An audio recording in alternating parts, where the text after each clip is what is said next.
The Appeal of Brahma, translated by Bhikkhu Sujato.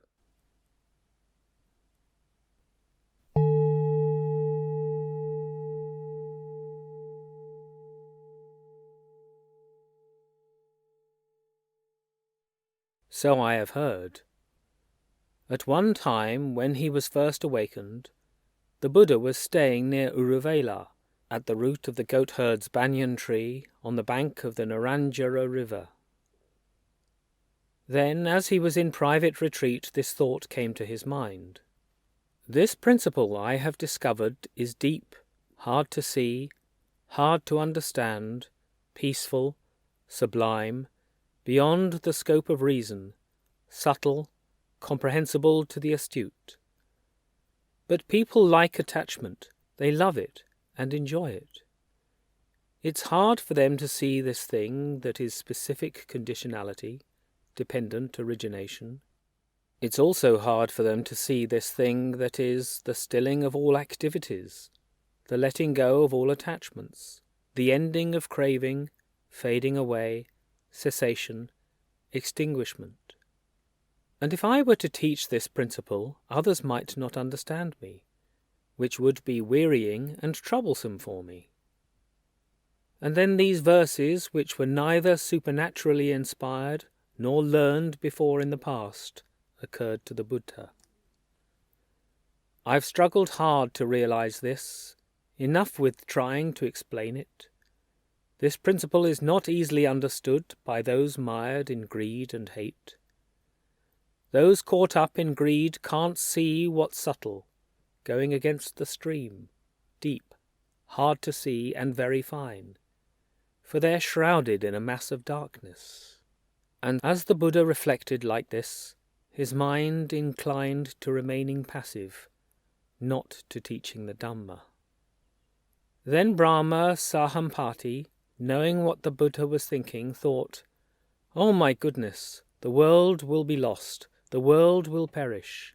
For the mind of the realized one, the perfected one, the fully awakened Buddha, inclines to remain passive, not to teaching the Dhamma."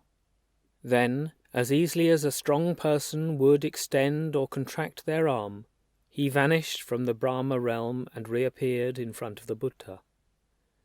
He arranged his robe over one shoulder, knelt with his right knee on the ground, raised his joined palms towards the Buddha, and said, "Sir, let the Blessed One teach the Dhamma.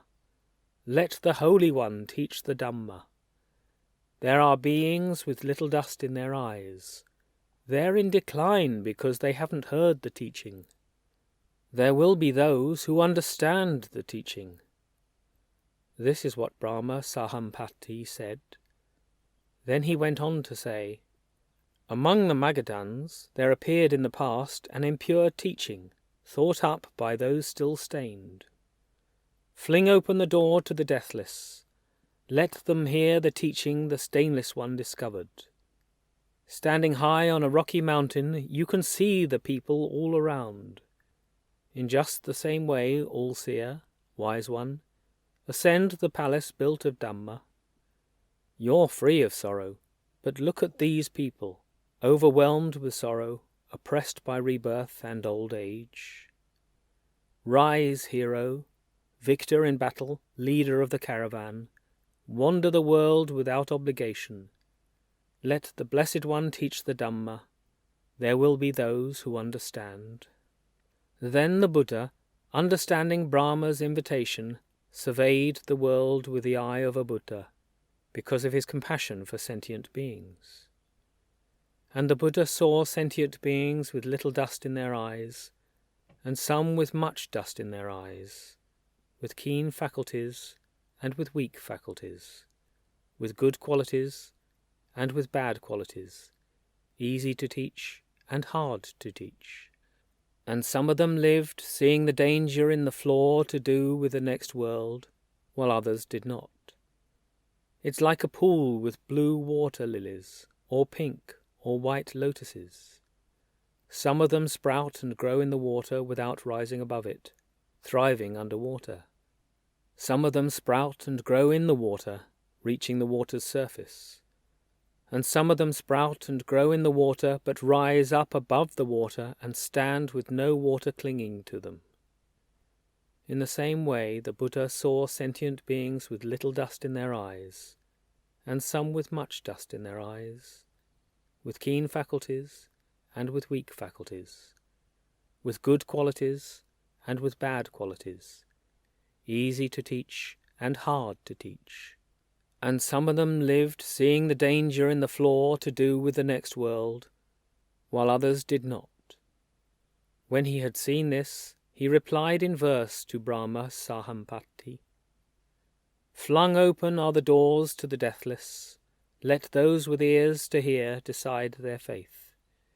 Thinking it would be troublesome, Brahma, I did not teach the sophisticated, sublime Dhamma among humans." Then Brahma Sahampati, knowing that his request for the Buddha to teach the Dhamma had been granted, bowed and respectfully circled the Buddha, keeping him on his right, before vanishing right there.